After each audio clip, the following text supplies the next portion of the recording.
All right, with that, please help me welcome to the podium Dr. Lorna Williams.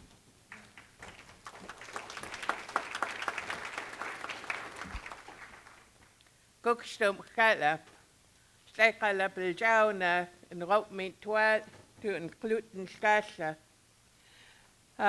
It's a real honor for me to have been invited to spend some time with you. In this session, you're going to hear from a panel of experts in language revitalization, people who've been working at building new speakers, people who've been building at establishing the structures and the practices that are necessary to support new language learning, and also to be able to recover, rebuild, revitalize our knowledge systems.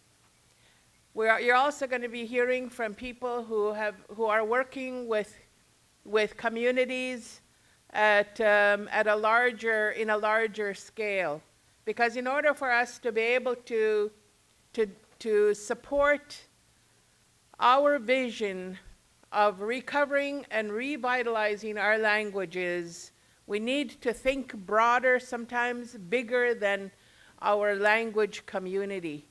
We need to be able to pull the pieces together to support one another and to celebrate one another's achievements and to learn from one another.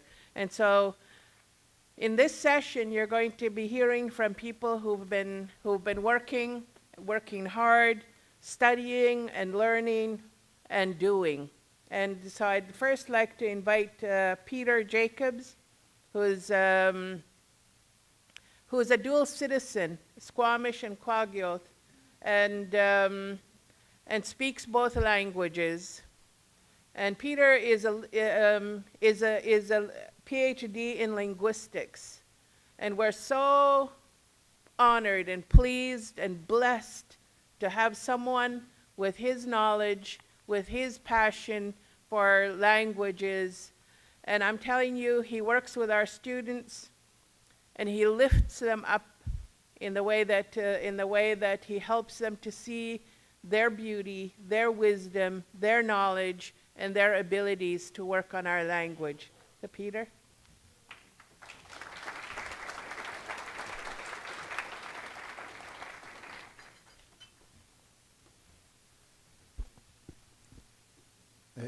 Chinkun Mantome, Tno Hatlsiai, Sayai, Hatlan Squalwan Quis Chit, Quachnawas, Tist Sates, Tuchlam, and Slake, Quinsman Tuchtatinate, Tuchchanamit, Tuchnam to Stalmacholts Nachim. Very happy to join with all of you, relatives, good friends, colleagues, to talk about where we need to go for our languages. And I just thinking about how we each got here, and I love hearing the stories about all of us and our background with language. I learned Kwakwala when I was a child, but just as words and phrases, because we never lived in the community, but my mom always wanted us to know Kwakwala because she's a speaker. But my dad didn't speak Squamish, and even though both his parents spoke Squamish, they chose not to teach them.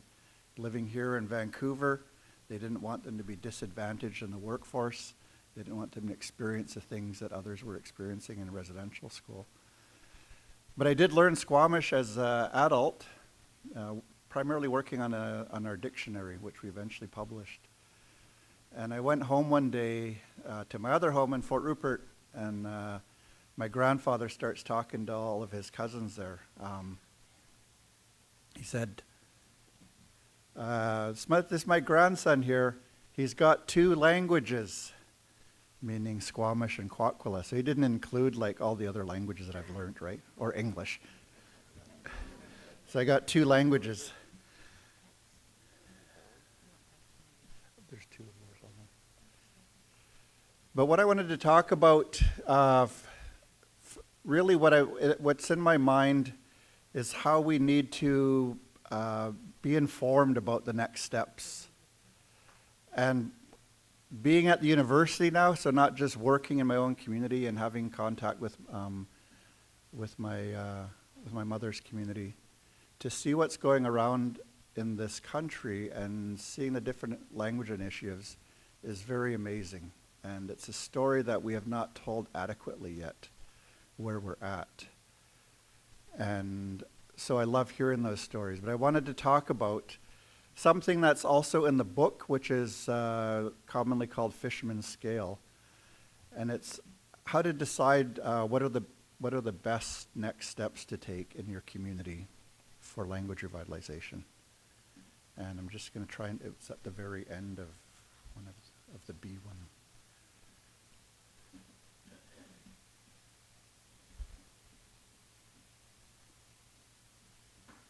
There we go. Thank you. Yeah. These two.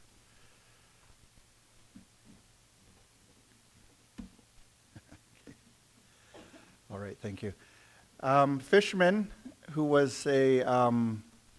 someone who looked at the theory of language revitalization in the world, came up with a scale. I don't know how well you can see this. It's also in one of the tabs in your binder.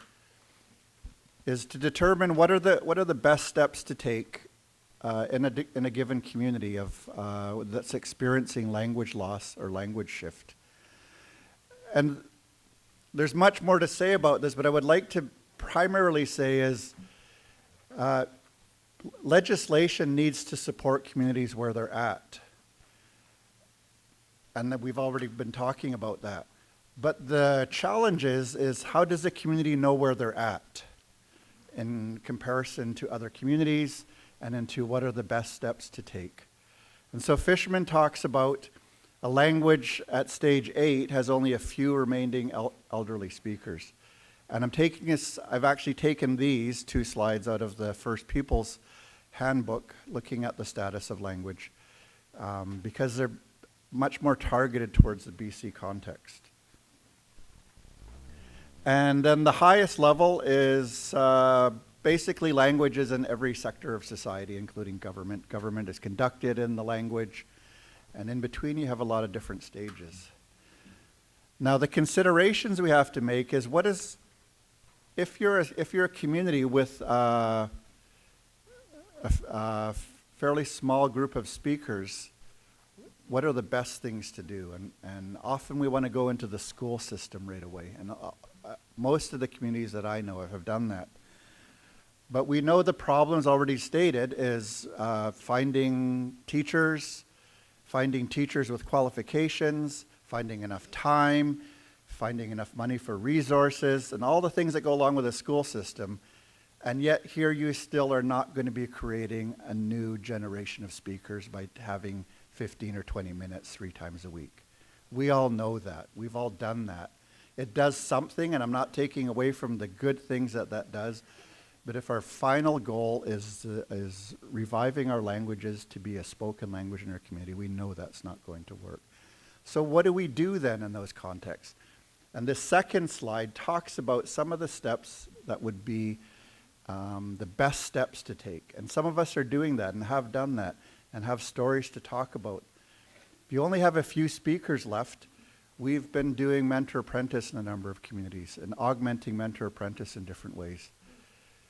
Seen people jump from 0 or near 0 ability in the language to able to have a conversation in everyday contexts.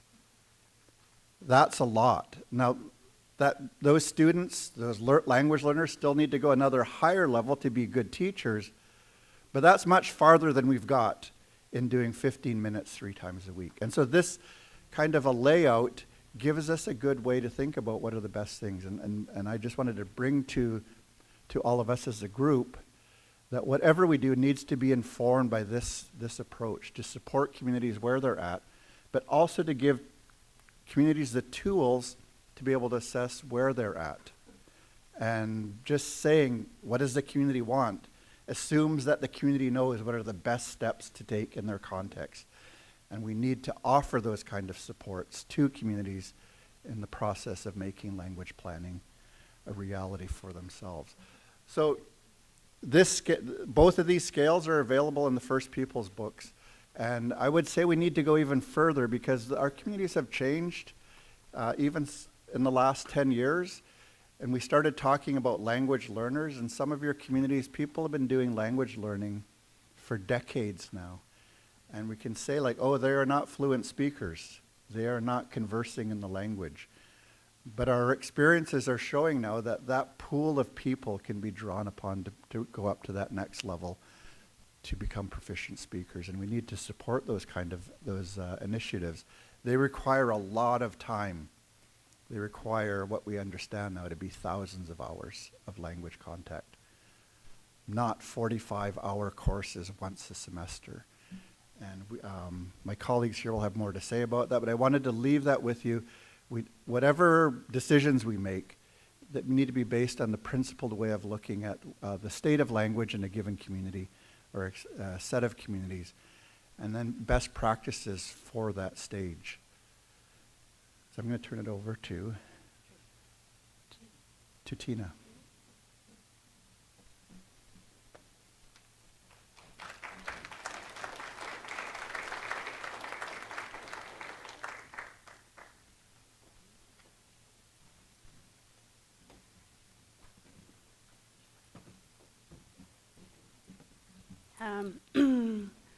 Kadanes utat takatiwan. Good morning, everybody. Skaida u yuchatu asaklingak enach. In my Tlingit language, they call me Skaida u. Tina Jules yuchatu asakling kok enach. In English, I'm called Tina Jules. Yak e ikwasatini takatiwan. It's good to see all of you. Click.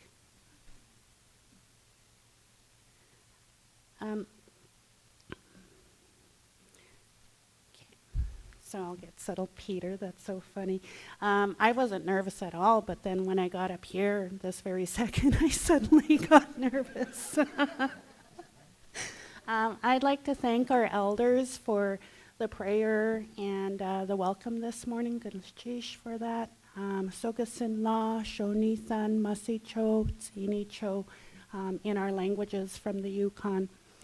I'd also like to thank Mary Jane and Chief Ignace for your presentation, Ganesh for that, and acknowledge and express my gratitude to the Musqueam and the Salish people for allowing us to be here on your territories to do this business. Ganesh.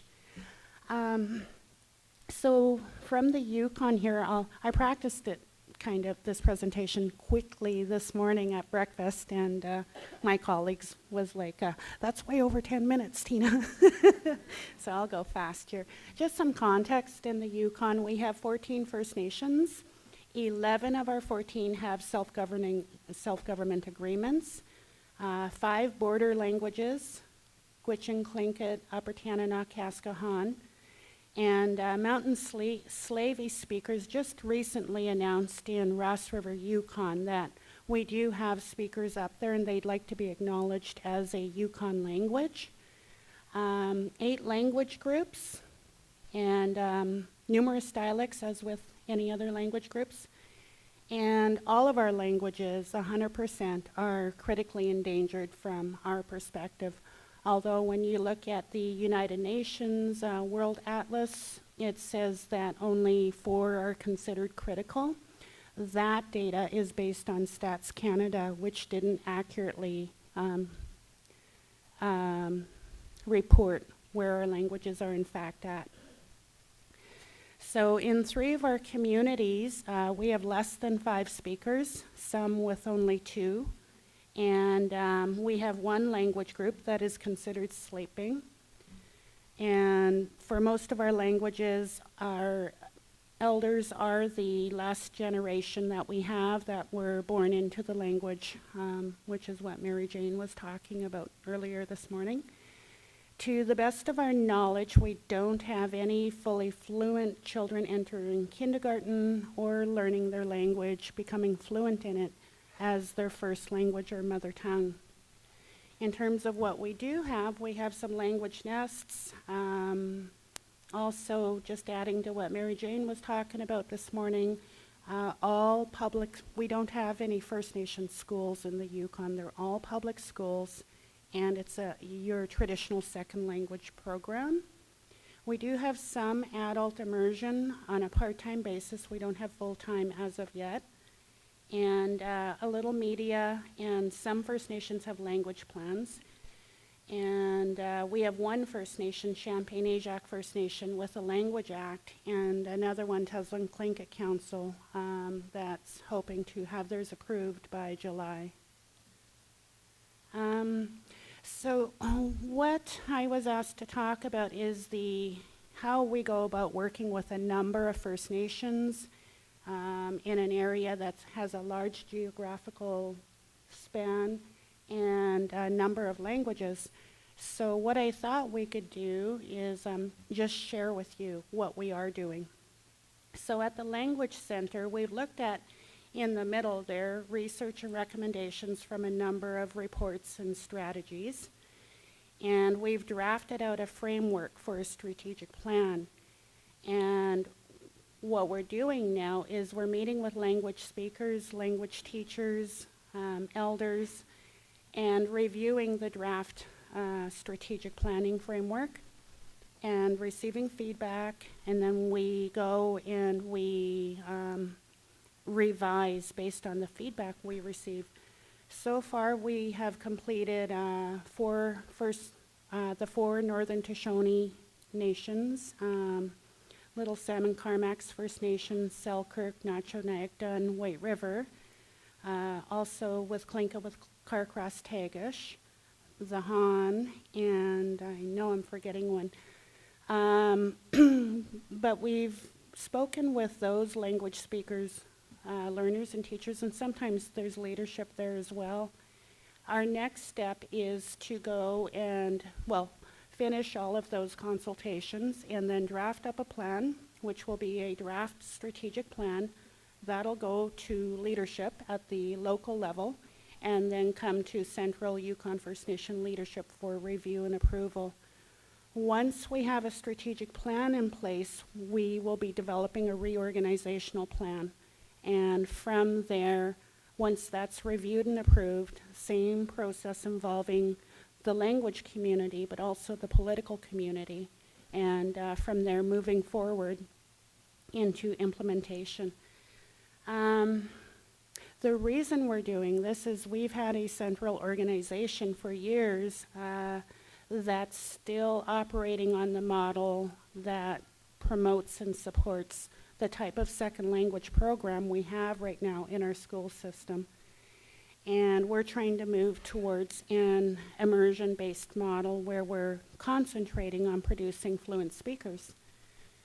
When we're talking with First Nations, we are receiving all kinds of feedback across the spectrum of language revitalization, and that's demonstrated in the green up there.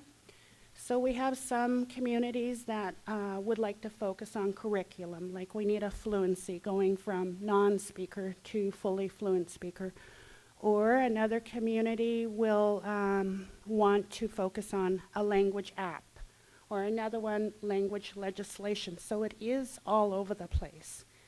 And a challenge for us is how do we take the very diverse goals and needs and priorities that are expressed by First Nations and serve them in a way that we can support capacity building and forward movement for language revitalization at the community level. So what I do communicate, and I'm clear about this, is at the end of the day, all of our efforts do need to go towards supporting our babies learning the language as their first language in the home, as their mother tongue in the home. And that would lead to a future generation of parents and teachers and coordinators that are fluent, which in turn would lead to eventually having your language being vibrant in the community and used everywhere. in government and home and so forth. With our situation in the Yukon, in looking at our number of speakers that we have, we do know that our focus needs to be on creating proficient speakers. And we also know that, or at least research tells us and best practice tells us, that the only way to create that type of fluency is through immersion. This is a diagram that I use when I'm talking with First Nations in our communities, except it's on flip chart paper. It's not on the computer, so that when I'm talking to them, I can go and draw immediately the changes that they want made and the feedback. And every time we do talk to First Nations, there are changes every single time, and almost with every individual as well. In the center, we have language in the home. Around the outside, language nest, the school programs, adult immersions, elder programs. And then those are communicated as artificial ways of creating fluency. And those types of programs may not work for people who are working full-time jobs, for example. They can't attend full-time adult immersion. So on the outside, we have immersion camps organized around the season. We're told that seasonal planning is important. And then other immersion programs like Master Apprentice. I gave myself 5 minutes extra. And I'm serious, I put it for 10, I got 15. And then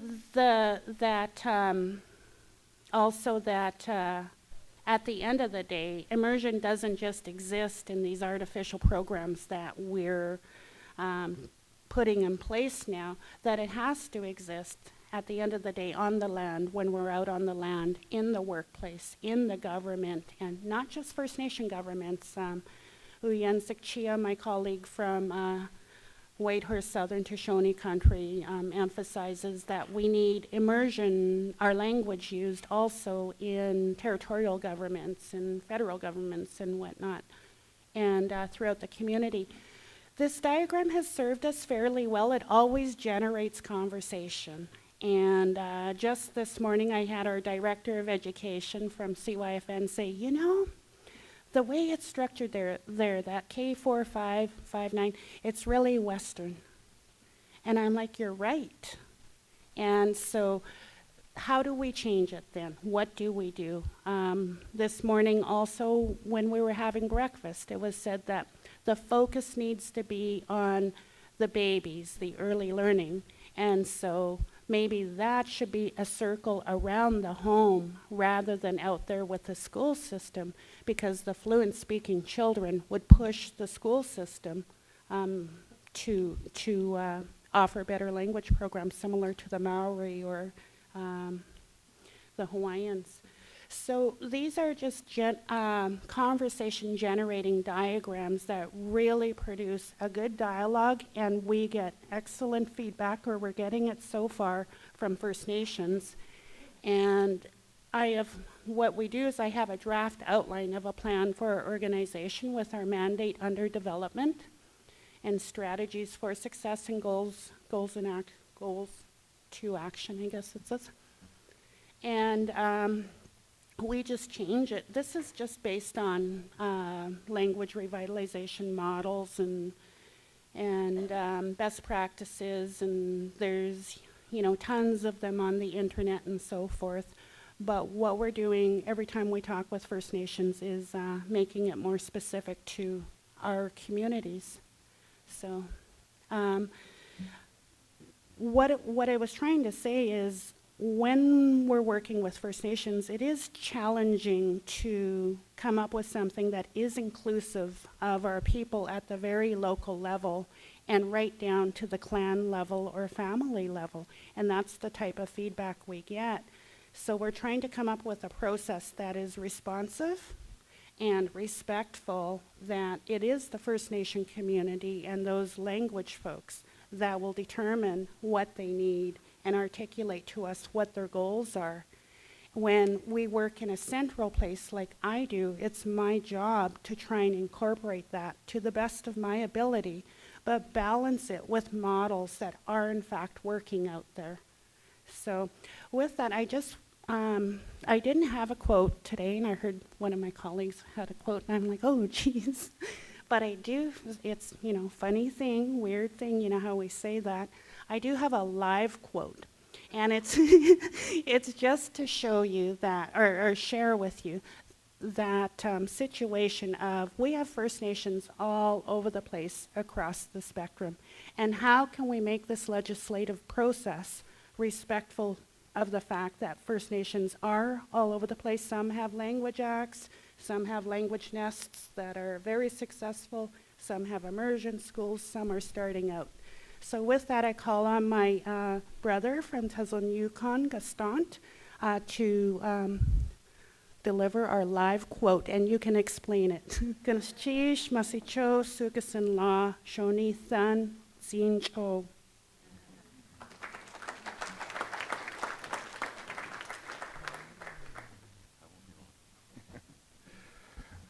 Gunshish, Artlang Gunshish, Heichka, Masquim, Artlang Gunshish, Heichka, Slabretooth, Artlang Gunshish, Heichka, Squamish, and Gunshish, Heichka to AFN. But I also want to say Gunshish to Tina, that she just is recently in her new position with the Yukon Native language, and just how happy and proud all of us are from the Yukon that we have one of our people in that very important position, and all the work you did to help get us here today as well. So I just wanted to acknowledge you on behalf of your Yukon family today. So Gunshish.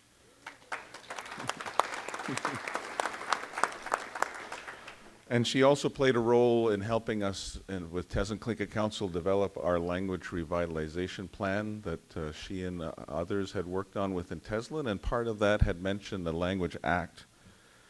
And so Teslin Tlingit Council, we're a self-governing First Nation, and so we've taken upon it, I'm with Executive Council, my name's Dwayne Gaston Aucoin, and I've been tasked by our Executive Council to be the lead on this file of developing our Language Act. And so we consulted with our citizens, but most importantly, we consulted with our elders. We're quite lucky in Teslin that we have approximately 20 fluent speakers still within our community, but that number is shrinking, continues to shrink. And so we know that it's very important and essential that we do something now to preserve our language. So one of the things we had focused, just quickly, just a little history, is that we had focused on developing a language act and making Tlingit one of the 2 official languages of Teslin along with English. Well, we heard very loud and clear from our elders and our citizens that, first of all, you can't just talk about language without talking about culture. They're inseparable, language and culture. And secondly, English doesn't need any help being an official language. That our official language needs to be Tlingit for our government, not just for our government, for our families, our community, our clans, for all our people. So that's the 2 big changes that have come with this. So I'm just going to read you the preamble that we developed along with consultation with our elders and our citizens. This will set the tone for our legislation that we're going to be presenting to our General Assembly next month.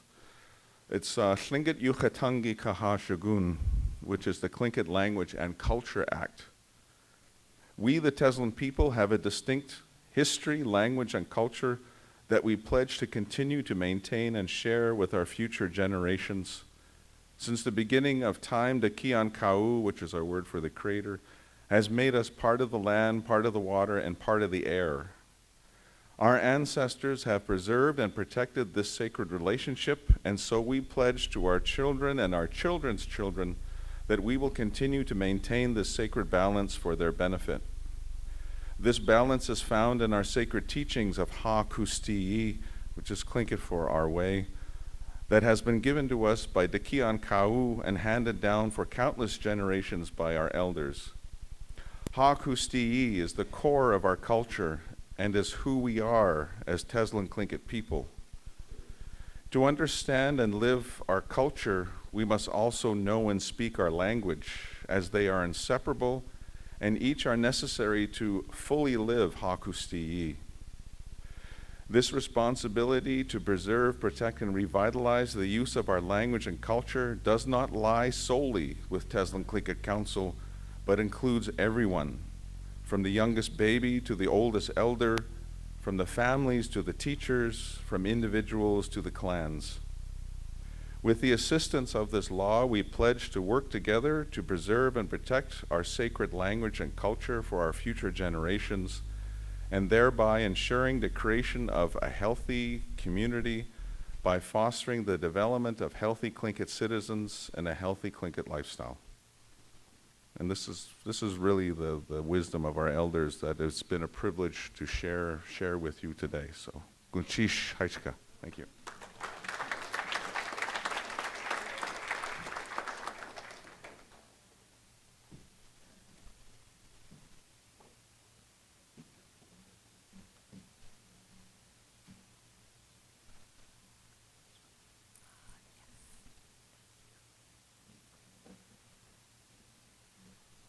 Oh, no, not that, not that.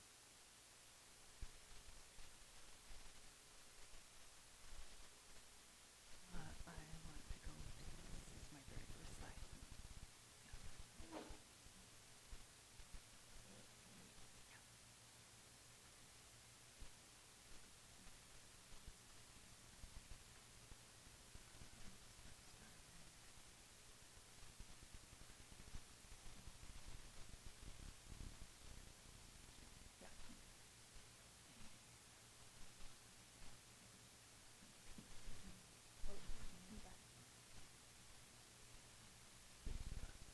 Not agreeing with me? It's not a green. Oh. Let's get a professional up That's here. supposed to be my last slide.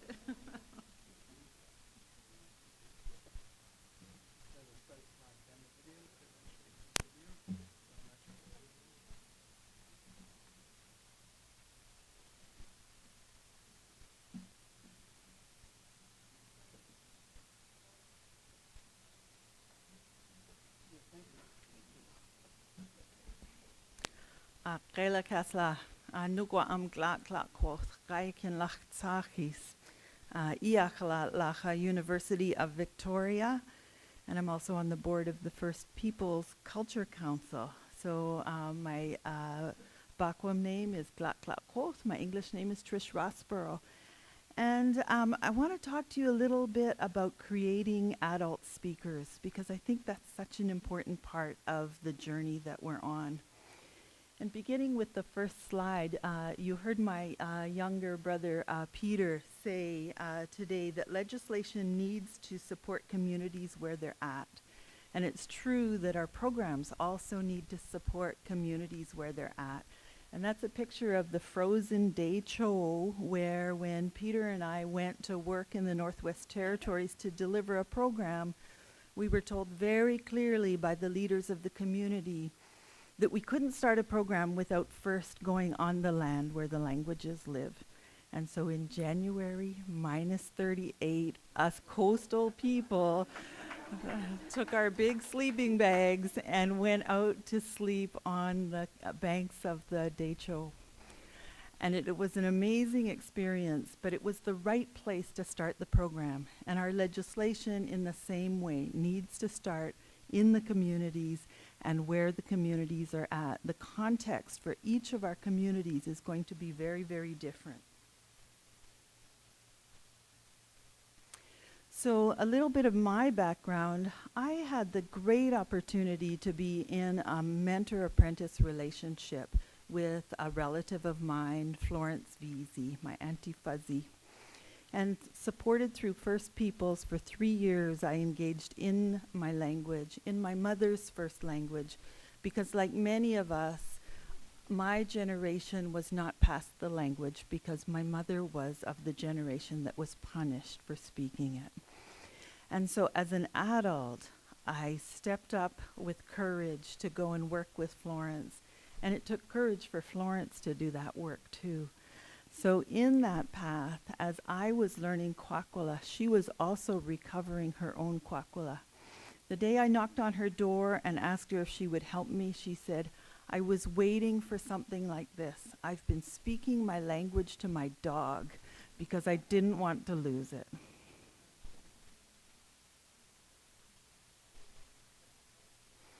So creating new speakers and new language communities is such an important path. It's such an essential piece. If we're to have programs in schools, as an example, we need adults to be at the and teaching those children.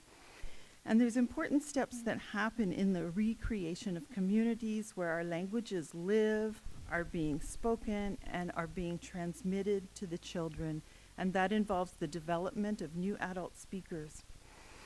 Within that work, there's some really important things that happen, and that's that it's not just our learners who are relearning the language and taking hold of the language, but everybody who's involved. So the people who are the speakers, we require that expertise. The university doesn't have that expertise. It exists in the communities.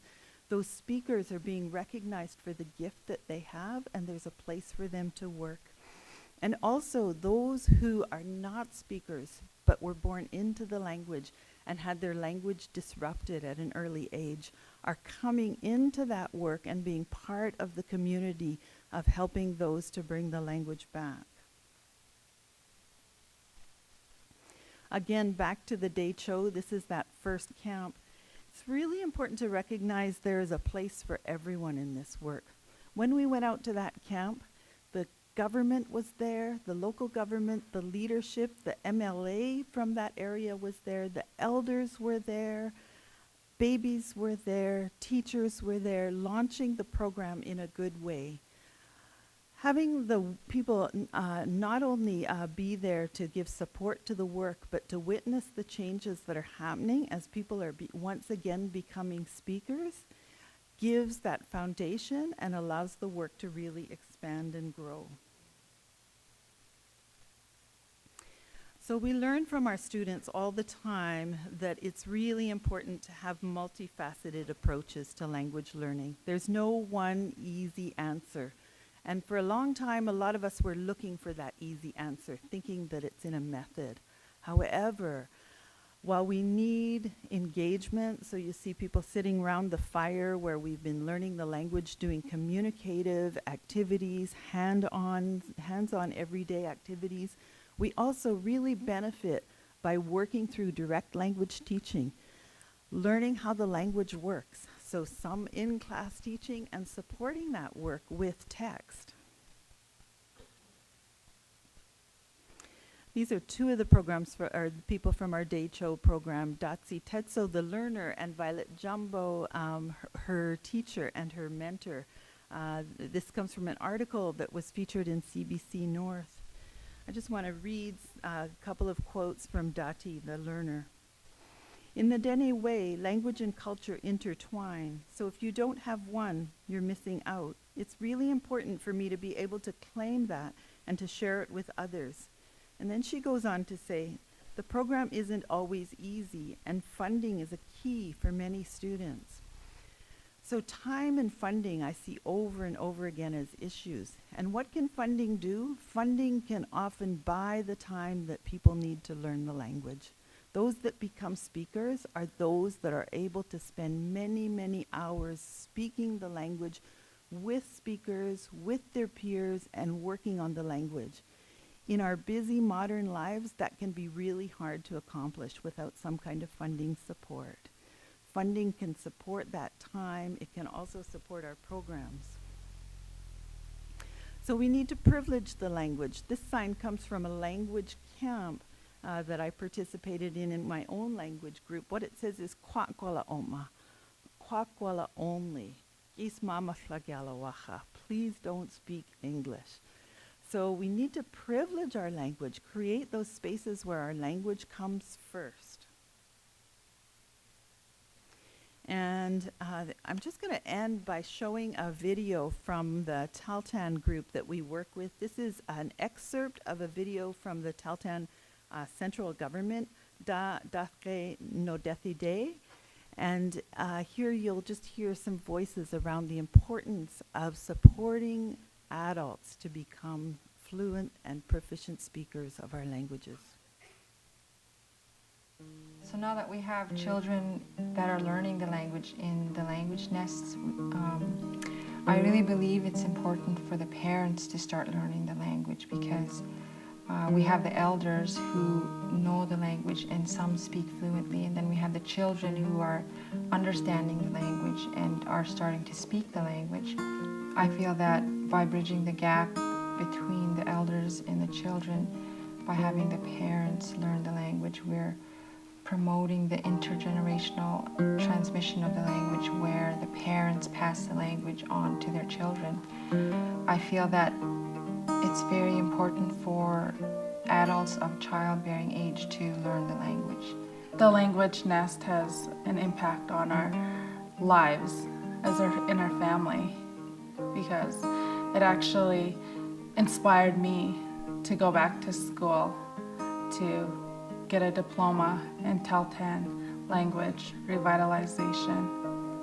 I've been working with the University of Victoria to bring their diploma in Indigenous language revitalization to our territory. And basically what it is it's a way to raise people's TEL-10 language proficiency. So they will actually work with fluent speakers of an average of 10 hours a week, and where they will be in the language.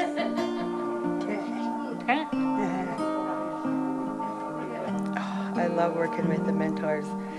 What I love about the last class we had, I went to the store to have lunch and I met my auntie there. So I was able to have conversations with her. And she was so proud, and she was like telling me stuff, and I was able to understand it. Escalina estaga et ed. My husband cooked for me. Pauline, dura ant ed. Mediatia. Yakata en di etia. Escalina estaga et ed. Mush ben uk et asta hogaila eya tue. Oh, Pauline etia.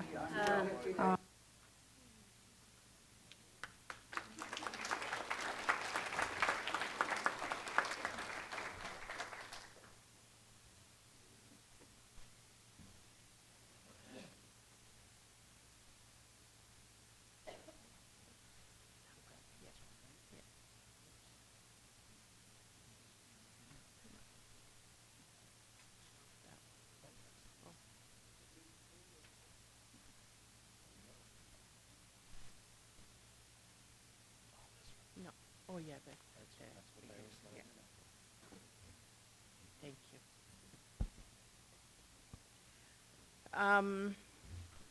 Thank you very much to my panel members. I will try to figure out how to use this computer. Okay, I just wasn't sure which one. Okay. Wanos and Squachicha. My name is Wanos. My English name is Lorna Williams. My people are from Lilwat in a place called Mount Curry. And I'm really blessed to have been born there and raised there. And I'm also really blessed to have had all the experiences that I've had in doing language work. I always say that I was blessed, in a sense, to go to residential school and to lose my capacity to speak and to understand language. Because it was through relearning, it was through the teaching of the people in my village who surrounded me in our home, who had never been to school, and they could see what happened to me, and they taught me how to speak again my language. And it was through that experience of losing and relearning at a very young age, I came to understand language.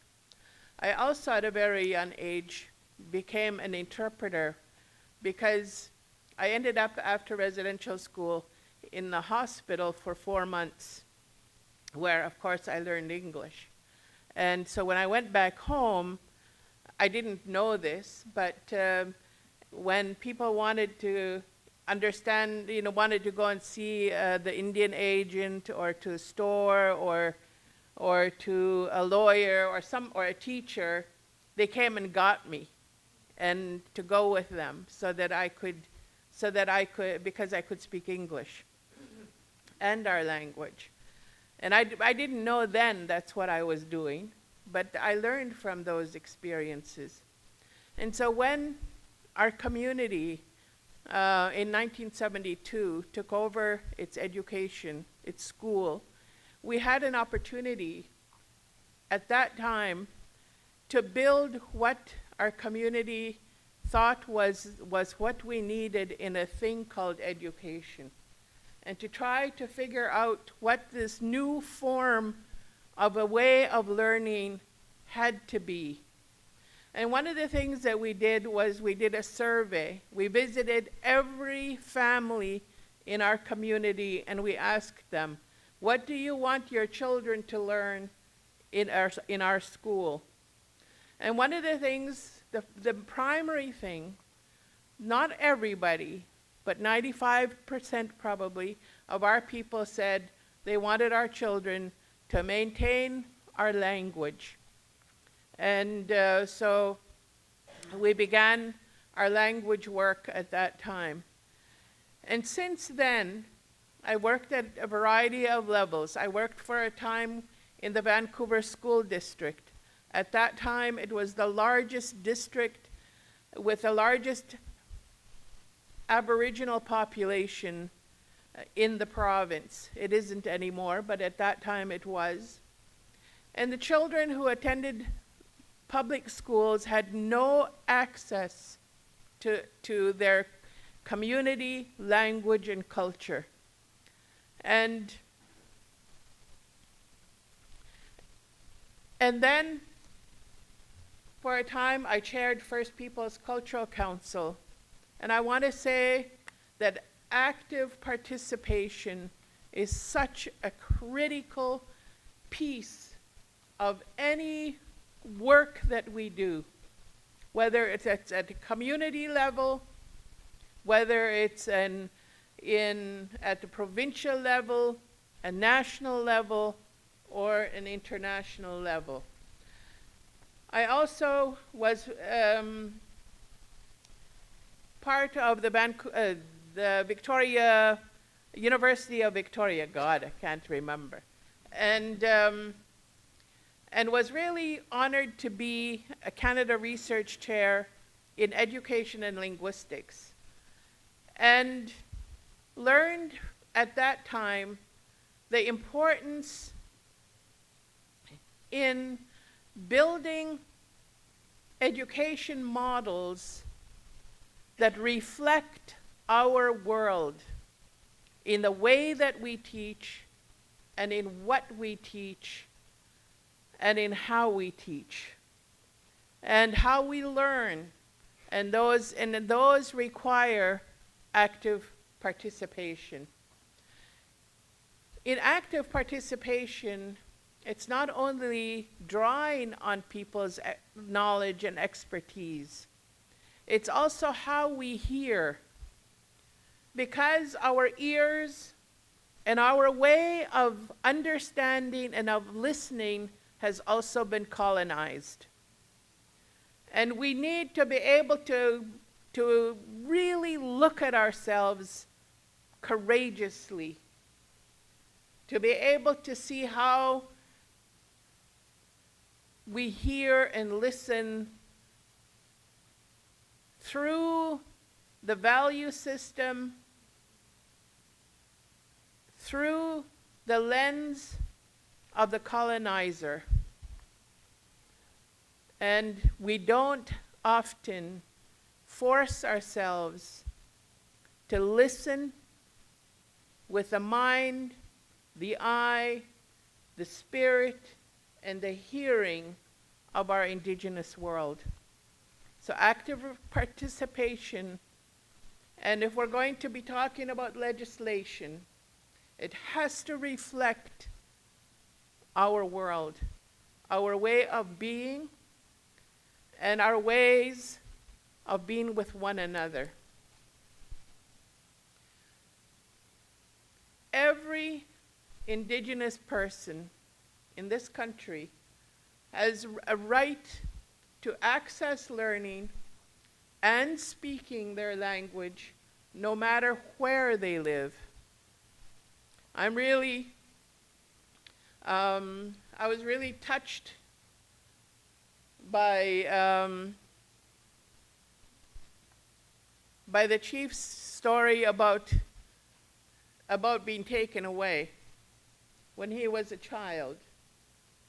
Because there are many government policies that have displaced our people.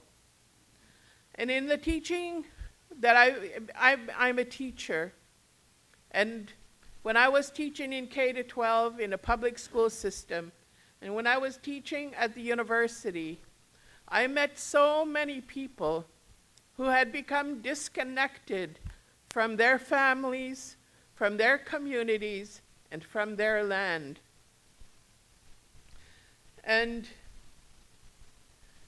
they've become disconnected because of health reasons. There are many people, and I just heard that this morning from a colleague, that there are many people who suffer in the downtown east side and in other places where they're homeless and suffer from drug addiction. Why? Because they can't get the appropriate health care they need. In other cases, it's been the health care system itself that has removed our people from our communities. Those people are out in many parts of this country. Education itself, because there was no access to education, children had to leave. Children had to leave their families and their communities to go to school. Those people, many of those people, had no way to go back to their communities.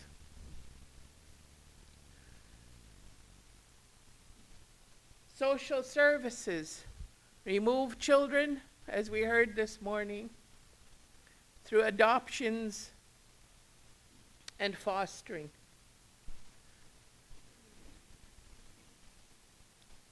Law. There are so many of our people who are incarcerated, who've become disconnected from their families.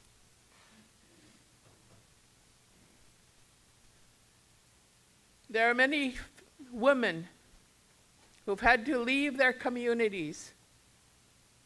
Why? Because of the social laws that govern our communities, that gives them nothing when they suffer abusive relationships.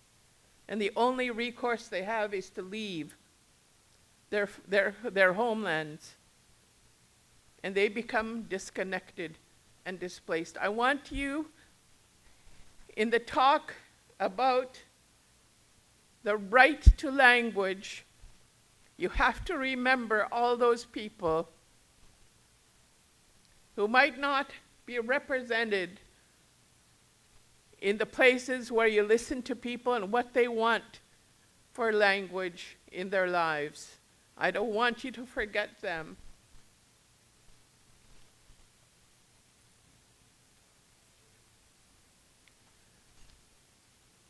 This has been touched upon already, but the legislation has to be from our worldview. It has to build from where the languages are now, as Peter said. Canada has put an effort for 300 years or more to destroy the languages of this land, putting resources and institutional power to do its work to wipe out our languages. And it's really important that we remember that what we're fighting too is how Canada has viewed us as its ward, as its passive recipients, as less than, as being primitive, as being uncivilized. That's how we're seen. And I'm telling you, when I talk to children, young people who are in our schools today, they tell me that's what the first thing they have to fight. They have to be able to see themselves as being good, capable, whole, and worthy. That's why this legislation is important, because it gives that recognition, but it'll only give that recognition if it's given from our perspective.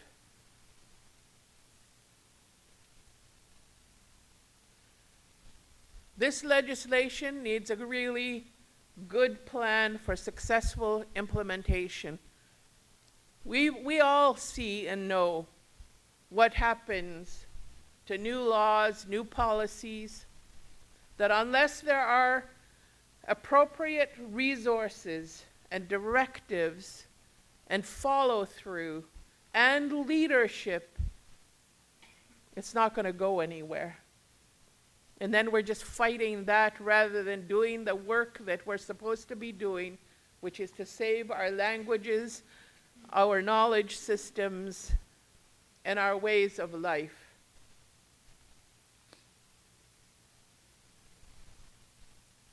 And it has to be substantial enough to be able to do the broad scope of work that needs to be done. We can't be fighting with one another that this way is better than that way, or your idea is better than those people over there.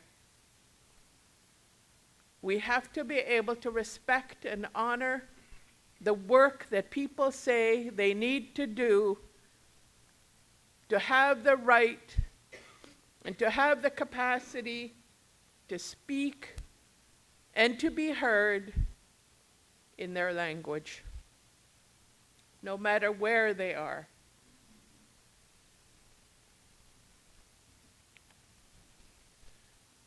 We need to build partnerships and collaboration. This piece is really hard, because the partnerships and collaboration has to be reciprocal. We have to be able to work together. At the University of Victoria, for example, the work that we're doing there in the bachelor's and the master's degree in Indigenous language revitalization and in the certificate for language revitalization, we could not do this without a reciprocal partnership between the communities and the education faculty and linguistics. We all had to learn how to listen to one another, hear one another, and to learn how to work with one another in a respectful, caring, and kind way. It is through those that we're able to build the strengths that people need in order to do the work that they have to do.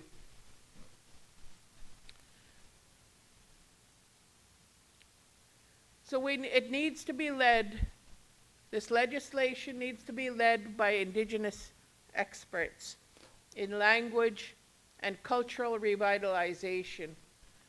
Our languages efforts includes everyone, the family, the community, the school, health, governance, social services, the lands.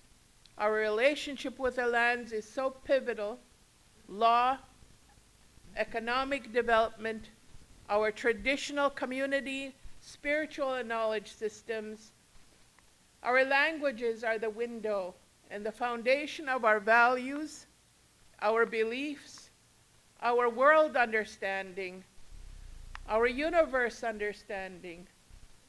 We can rebuild our lives with integrity, with the help of our languages and our knowledge systems. Thank you very much, Kukstumkala.